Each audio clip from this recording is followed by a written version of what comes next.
Hi, okay, today I'm going to be talking to you about the aorist in Greek. It's a very confusing topic, and I'm not sure I fully understand it myself, but I'm going to try my best. So first, it's the most common secondary tense in Greek, and it describes actions of the past tense and always projects a single discrete action. So to make this easier, I'm going to compare it with the imperfect tense. And the aorist would be like I walked, where imperfect would be I was walking. So it's easiest for me to think of aorist as a snapshot and imperfect as a video.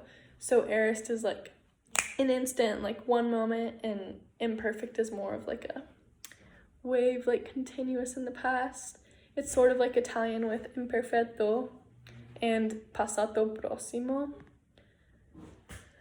Aorist uses the verb stem, and there's two types. So there's the first and the second. The first, you can tell if it's the first, is because if the verb adds sa to the verb stem. So for example, the present verb would be luo, and the first aorist would be elusa. So how you form an aorist is you take the augment plus the stem plus the tense marker plus the connecting vowel plus the personal ending. So the first plural of the same verb would be elusamen. So the first aorist active personal endings are sa, sas, sen, samen, sate, and san. And the middle endings for the first aorist would be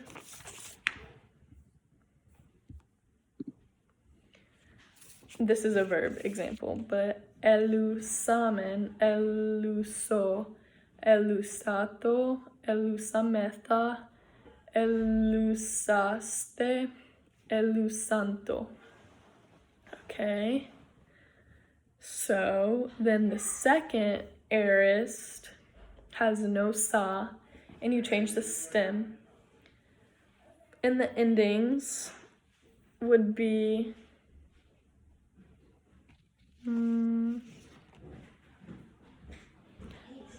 here's some. Oh, okay, cut that out. There's two types. There's the thematic, which is more common, and the athematic, and the common verbs for that would be baino and giguosko. So for an example of the second would be the present is leipo, and the second aorist active would be elipon. So here's some more example verbs. So elipon, elipes, elipe, elipomen, elipete, elipon. So, and the second has o or e between the stem and the ending and the indicative. So, for example, that verb, you would add to the front the e, and then you would have your verb stem, and then you would add the endings, which was the on, s, e. So here's two more example verbs, is here, hethon, hethes, hethen, hethomen, hethete, hethon, and then this verb in present would be the giguosko, and the way you would change it is the egnon, egnos, egno, egnomen, egnote, egnosan. Okay. So here are my example verbs from the textbook. So the first one is it starts out with the epe di aliconto, and it's on line 8, and it's the middle first aorist, and it's plural, third person plural. And the second one I have is emathen, and it's on line 1, and I'm pretty sure it's second aorist, singular third person.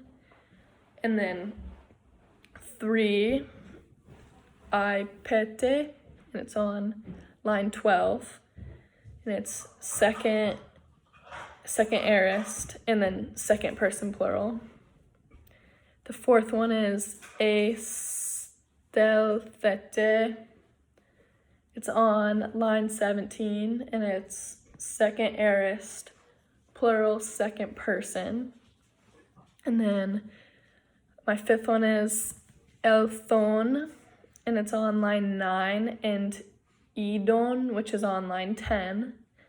And they're both second aorist, first person singular. And I'm pretty sure they're thematic.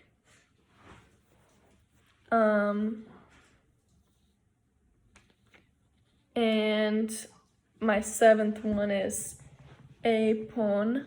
It's on line 18, and it's also second aorist, first person singular. And I'm pretty sure that it's thematic.